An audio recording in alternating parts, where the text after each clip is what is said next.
Now it's minus 116, minus 118. Now that might not mean a lot to like the guy that only is betting $10, $15, whatever.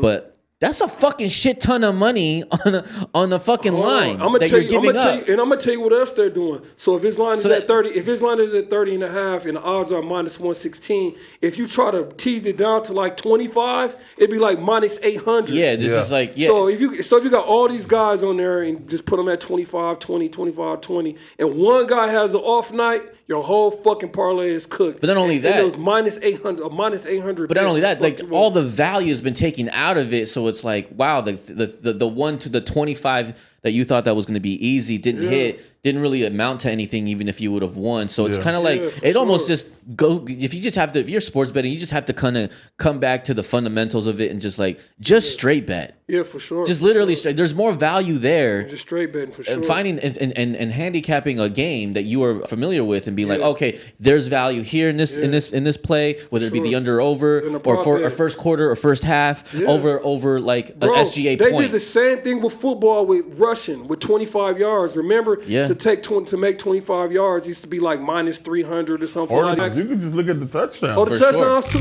Used to make a killing off of any touchdowns were like and a yard. Now if you take a running back for 25 yards, it's like minus 900. Like what the fuck? Yeah, before it's be like minus 300. We was hitting all these crazy parlays and shit.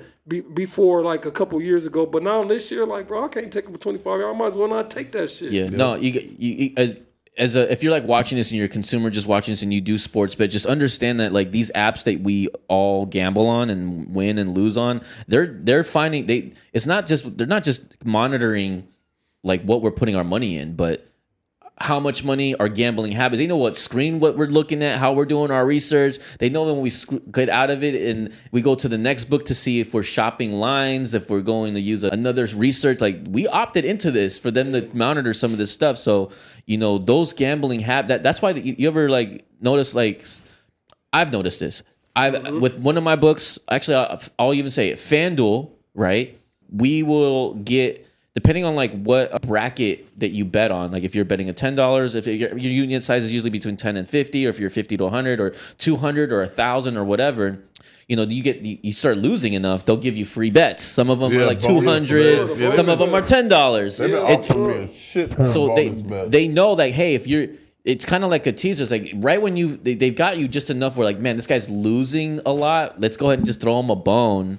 And just, kind of keep them in the game. Yeah, for sure. It's just kind of just serving a little crack right before you saying you're ready to fucking quit. You feel me? So just know that's why they do that. That's not just only that, but when they give you those promos and they say, hey, you got a $25 free bet or the, what do you call it? The 30% boost, the 50% boost. Like, it's just enough to keep you in.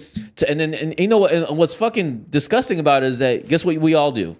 Oh, Not only do we tap in, but we make a fucking 10-15x parlay with that bullshit when you could be using it on a straight bet and make money, right? Check this out, bro. FanDuel, what they went from doing was giving out the free bets. Then they went from matching your deposit. So say you put in 100, they give you 100. Mm-hmm. Then they went from matching from 50%. For if you put in 100, they'll give you 50. Now it's down to fucking 25%. Yeah. You put in 100, now they give you 25. Like, man, y'all some hoes, bro. Yeah. And so, I mean, when you come in the world, I mean, look, at the end of the day, the casino knows what they're doing. I would love to be FanDuel. God damn it, that's the real truth. For sure.